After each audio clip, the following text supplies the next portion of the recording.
Now we are going to look at one of the most interesting property of the waves called as Doppler effect.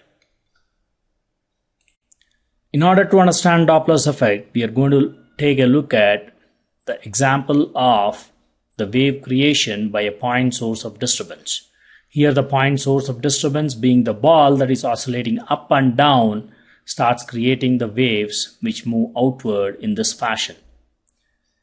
So if we observe this closely, the ball is just performing an up and down oscillations, and the ball in itself is not moving horizontally anywhere.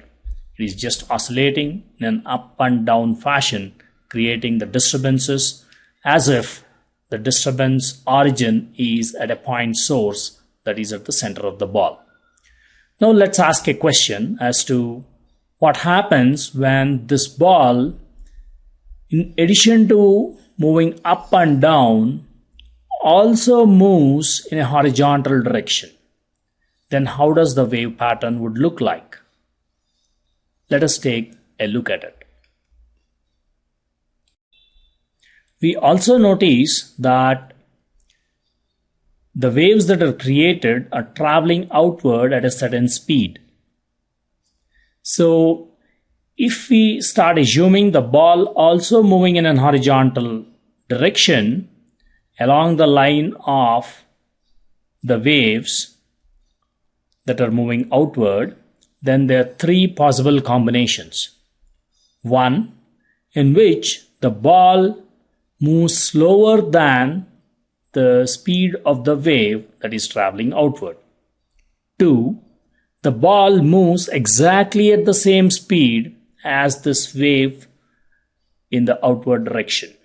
Three, the ball moves faster than these waves which are traveling outward.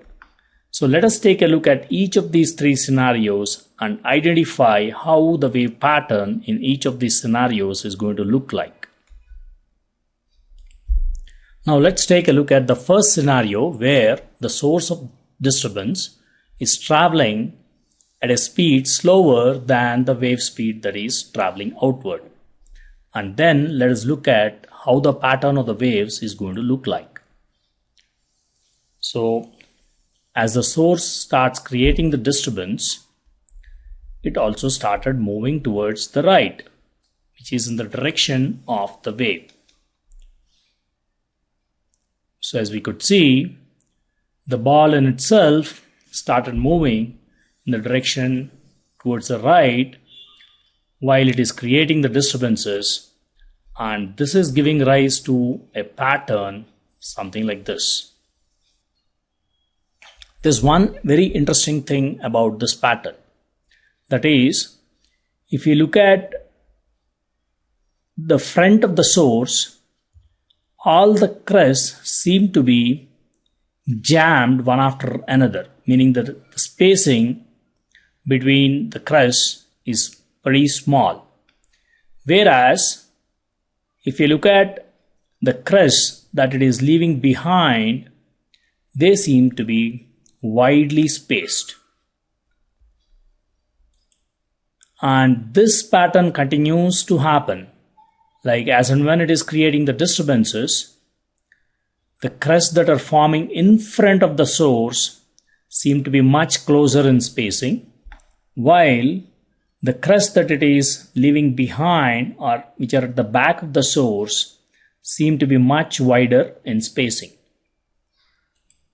So this is the kind of pattern that is obtained when the source is traveling at a speed lesser than the speed of the wave. And the reason for such a pattern is quite obvious, because the source in itself is trying to move in the direction of the wave. So the direction in which the source moves, the next wave is going to be generated very close to the crest of the previous wave. While it moves far away from the other end and it gets closer to the end towards which it is moving. Because of that reason, all the crests would start lining up in a close spacing in front of the source, while the spacing of the crust which the source is traveling away look to be more widely spaced, and hence it gives rise to such a pattern.